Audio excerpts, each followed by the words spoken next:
In this video, we'll show you what to do if your Samsung Galaxy phone keeps opening apps by itself. So the first thing you need to do is remove any screen protector from your Samsung Galaxy phone. So sometimes an improperly applied screen protector can cause your phone to register fake touches and open apps on its own. So first, make sure to remove the screen protector. Finally, if you are facing this problem with a specific app, there may be an issue with the app itself. What you can do is simply long press it and then uninstall it from your phone. After that, check if the issue persists. If it still does, what you can do is open the settings app. Now scroll all the way down and tap on general management.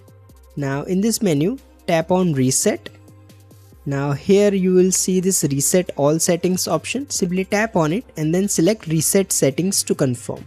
So this will reset all the settings on your phone without actually removing any apps or data. So make sure to try this. It's completely safe. After that, your Samsung phone should no longer open apps on its own. If you find this video useful, please don't forget to like and subscribe to Glitch Guru.